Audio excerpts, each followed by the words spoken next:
Okay, so welcome to the first lesson. And what I'm going to do here is just give you a quick overview of what board officer positions are and what bylaws are, and tell you about some of the initial paperwork that needs to happen. So if you're in the very beginning of setting up your board, or you're a founder who's about to gather up a board, this is a good place to start. If you already know this, you can probably move on to the next lesson. So the first thing to know is that a nonprofit is governing the organization, but it is governed itself. A board is governed itself by the bylaws. The bylaws you can think of as kind of the Constitution, right? That it's like the law by which the board is going to operate.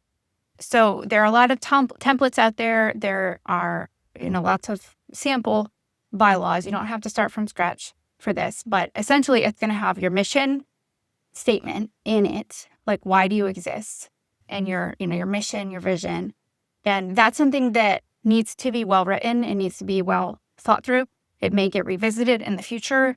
Don't forget that you may serve on this board for a year or 2 years or 3 years. We can talk about terms also. And then there will be other board members. So they could have different ideas or different agendas or whatever, but they are going to be constrained by the bylaws. Now, the bylaws can be changed by a board in the future, just like the Constitution can be amended, right? But it is the governing document while it is written the way that it's written, okay? So your mission and vision statement need to be clearer. Think about the words. Sometimes it takes more time than you would think to work through exactly how your wording is. You might have a statement of faith in there. And then most of the document is going to be things like a quorum for voting, what your officer positions are going to be. There's going to be some nonprofit language that you can kind of just copy and paste that's required to get your IRS 501c3 status in time, because you're going to be submitting this to the IRS when you apply for that. So you can look at some samples of that and see how bylaws are set up.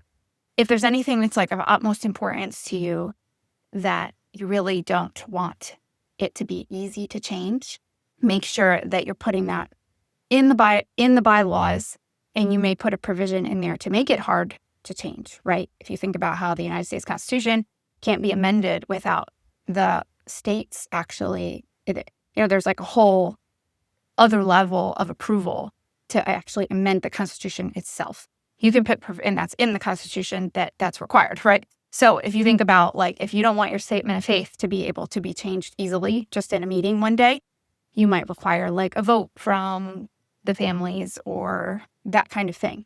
So put that in your bylaws. But in general, you're going to be, describing your officer positions. And since we're talking about officer positions, you have to have at least a president, a secretary, and a treasurer. You can also have a vice president if you want. There's some other officer positions you can have. Sometimes the president is called the chair of the board. There's different language for this. I find it simpler to just call the president, the treasurer, and the secretary the three main officer positions. Those are voted in by the other board members. And a quick overview of what those people are doing. The president is the one who is actually conducting the board meeting. So they're going to be calling the meeting to order, ending the meeting.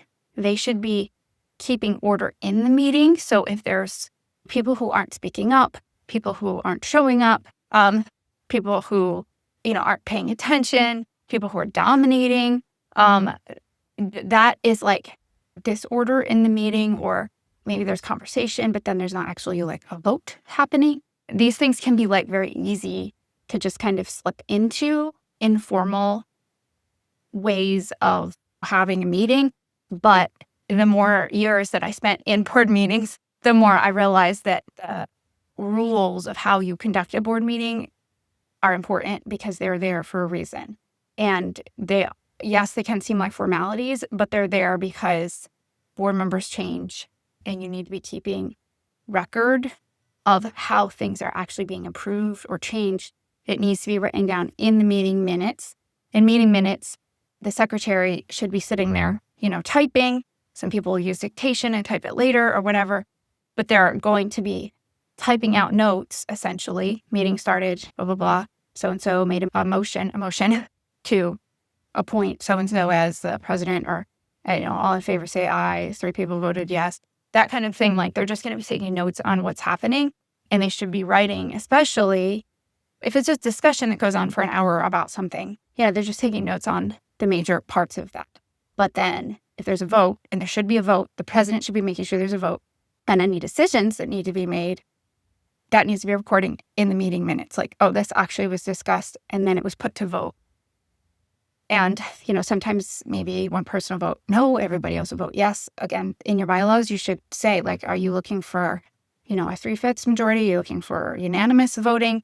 Like, how are you passing things? That should be in your bylaws. So the secretary should be sitting there taking notes of all of.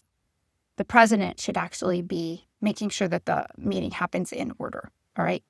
So the president should be somebody who can take control of the room in a kind and compassionate way, and can also have a bit of authority and not be pushed around by, stronger personalities or whatever. That's certainly a helpful thing to have in a president. The secretary should be organized. They should also be not just taking the minutes during the meeting, but they should also be collecting. They're probably going to be talking to the president, maybe the executive director, probably the executive director as well, before the meeting to get agenda items. So they should have an agenda that they send out ahead of time. They might have to reach out and say, please get your agenda items to me that we're going to be discussing by this date. And then they're going to type up an agenda and send it back out to everybody so everybody knows what is going to be happening in the meeting. Okay. So they should be an organized, detail-oriented type of person. Okay. The treasurer is going to be the one working with the administrative staff people as far as overseeing the financial parts. So they might be the person who's getting the bank statements. They might be the person who's looking over the tax form when it gets submitted and actually signing it. So the treasurer has a lot of responsibility, and they should be somebody who has enough experience or education, training to be able to read financial statements and understand tax language. They might have to, if they don't have nonprofit experience, they might need to train themselves a little bit on nonprofit language. But they should be able to know what they're looking at, and they should be able to ask the right questions. Now, the actual work as far as doing the tax form, in the beginning especially, there's like several forms that have to get sent in that kind of require an accountant to do. The treasurer doesn't need to be able to do those things. It can certainly be helpful if you have an accountant who is a treasurer, who is willing to serve as a treasurer. That can be very helpful because there's just a lot of accounting stuff that comes up, and they'll understand the language, but that's certainly not necessary. Then you're going to want to hire an accounting firm that understands nonprofit, and you're going to have to trust them, but you want to know what you're looking at as a treasurer. So those are the three officer positions. A vice president can just help the president if you need to share the load a bit and kind of be in training to become president. You're also going to want to have terms. I think 2 to 3 years is good, but with each year having some of the people turn over.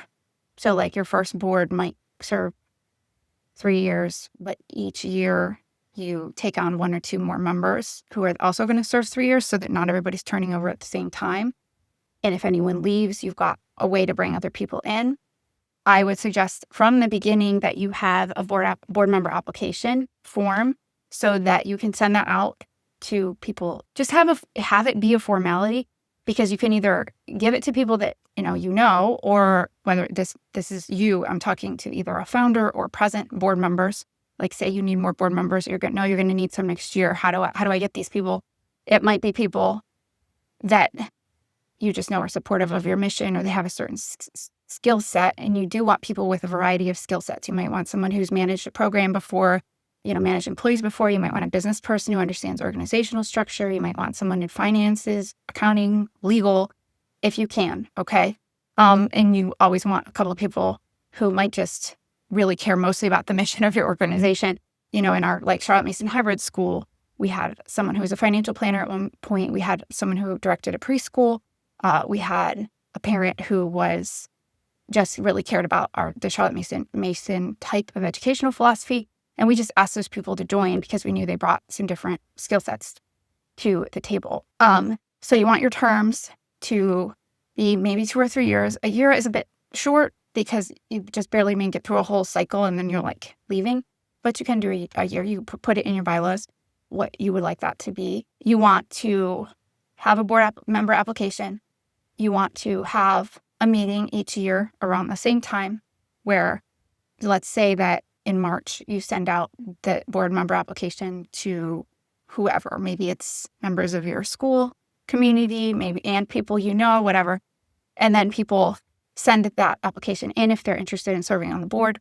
And then in April, the board sits in, or maybe a committee of the board, we can talk about committees, looks through those applications. And it also makes it easier to like say no to somebody if they're applying for the wrong reasons or they're just not really qualified to be on the board. If you have a formal process, it's easier to just say, just get back to the person and say that you have all the members that you need or whatever.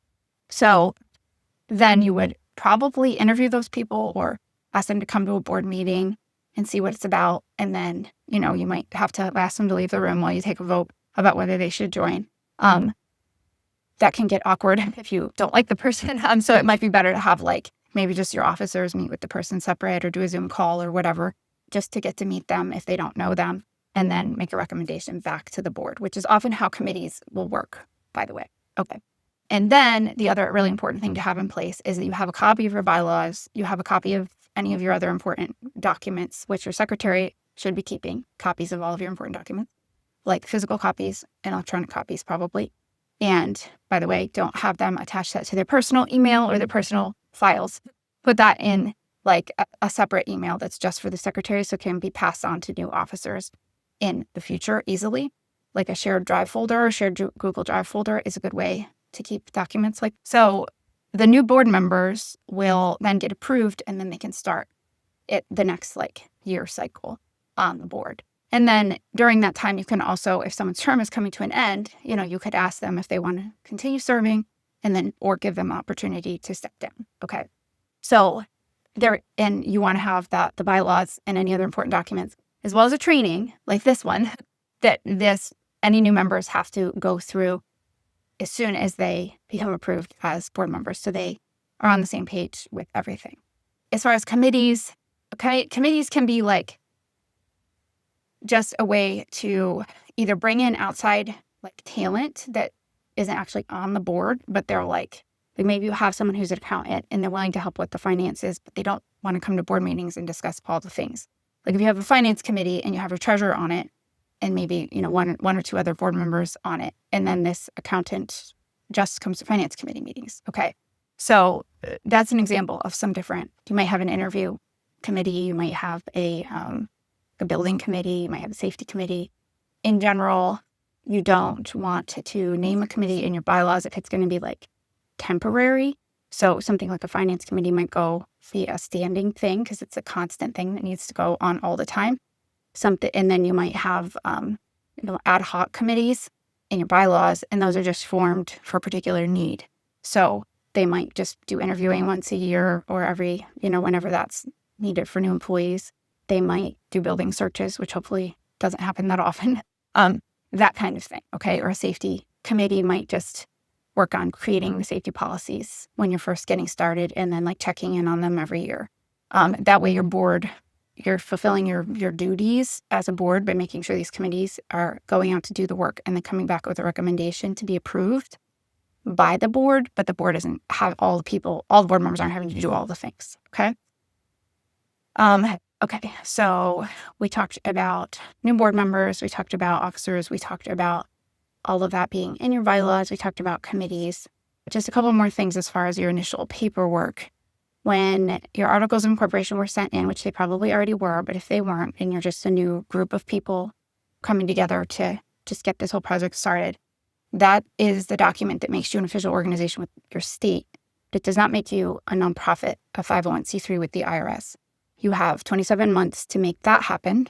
That is a 1023. It's a whole accounting form that needs to get sent in. You probably want to pay an accountant to do it. There's a fee for the accountant and there's a fee to the IRS, okay?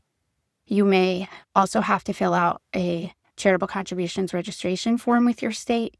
Sometimes it's really simple if you're not actually raising a lot of funds.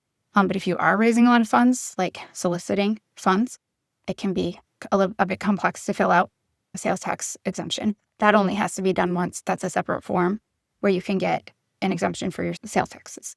And then you just have to keep that number and have it available when you're making purchases. The charitable solicitation form needs to get submitted every year. Okay. And there may be some other annual forms, like just an annual report that has to go into your state. It depends on your state. And those might have to be done every year. The initial paperwork that you have to do to like become a nonprofit and then use some of the benefits of becoming a nonprofit would be getting a 501c3 status with the IRS, which, like I said, you have 27 months to do from your articles of incorporation, and getting your sales tax exemption. And those are the two major ones. And then the charitable solicitation is yearly, as well as your annual report. Okay. And then your bylaws, they get set up in the beginning and they can be amended later, but that's something you have to do when you first get started. Okay. So those are some things to know when you are first getting started, and we will go on to talk about more of the duties that your board meetings will actually be filling their time with next.